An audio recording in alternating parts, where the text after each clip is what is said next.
4. Equilibrium exploded. The great affinity of power and nature, as Clash just put it, explains the deep cleft between them when power divides and polarizes the community. For the primal community, to follow Mircea Eliade's reasoning, the world is at once open and mysterious. Nature at once unveils and camouflages the supernatural, which constitutes the basic and unfathomable mystery of the world. Mythic consciousness apprehends and intervenes in the world, participates in it, but this does not necessitate a relation of domination. It does not mean that one has transformed cosmic realities into objects of knowledge. These realities still keep their original ontological condition. The trauma of disequilibrium exploded what contemporary pagan feminists have called power within and generated power over. What were once mutualities became hierarchies. In this transformation, gift exchange disappears. Gift exchange with nature disappears with it. What was shared is now hoarded. The mystery to which one once surrendered now becomes a territory to be conquered. All stories of the origins become histories of the origins of the master. The origin of the world is retold as the origin of the state.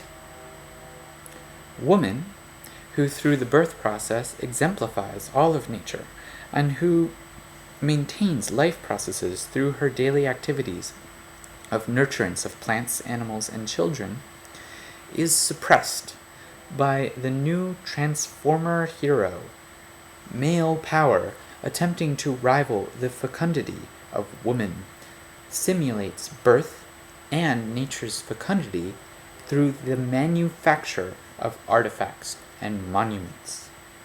The womb, a primordial container, a basket or bowl, is reconstituted by power into city walls. Thus, as Frederick W. Turner puts it in Beyond Geography, the Western Spirit Against the Wilderness, the rise to civilization might be seen not so much as the triumph of a progressive portion of the race over its lowly nature-bound origins, as a severe, aggressive volte-face against volte-face, I think it's there, about face, against all unimproved nature, the echoes of which would still be sounding millennia later when civilized men once again encountered the challenges of the wilderness beyond their city walls. No explanation and no speculation can encompass the series of events that burst community and generated class society in the state. No explanation and no speculation can encompass the series of events that burst community and generated class society and the state. But the result is relatively clear. The institutionalization of hierarchic elites, and the drudgery of the disposed to support them. Monoculture to feed their armed gangs. The organization of society into work battalions, hoarding, taxation, and economic relations. And the reduction of the organic community to lifeless resources to be mined and manipulated by the Archon and his institutions.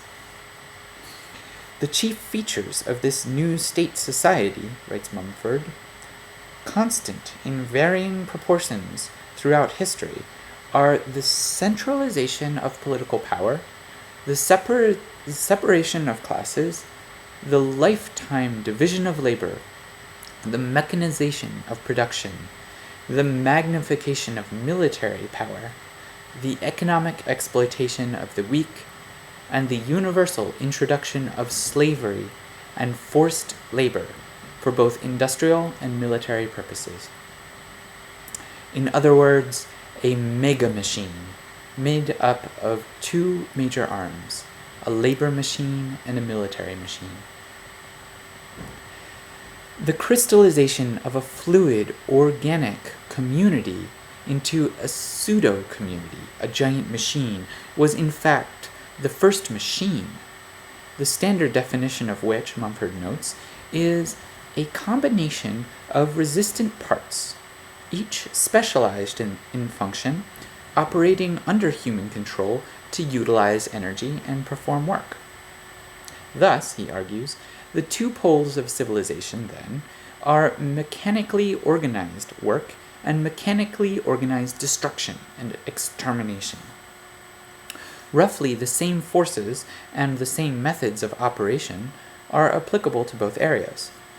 In Mumford's view, the greatest legacy of this system has been the myth of the machine, the belief that it is both irresistible and ultimately beneficial. This mechanization of human beings, he writes, had long preceded the mechanization of their working instruments. But, once conceived, this new mechanism spread rapidly, not just by being imitated in self-defense, but by being forcefully imposed. One can see the differences here between the kind of techniques embedded in an egalitarian society and techniques as power, or technology. As Mumford argues, people of ordinary capacity, relying on muscle power and traditional skills alone, were capable of performing a wide variety of tasks, including pottery and manufacture and weaving, without any external direction or scientific guidance beyond that available in the tradition of the local community. Not so with the megamachine.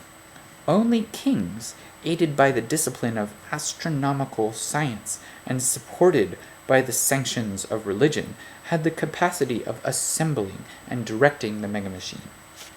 This was an invisible structure composed of living but rigid human parts, each assigned to his special office, role, and task, to make possible the immense work output and grand designs of this great collective organization.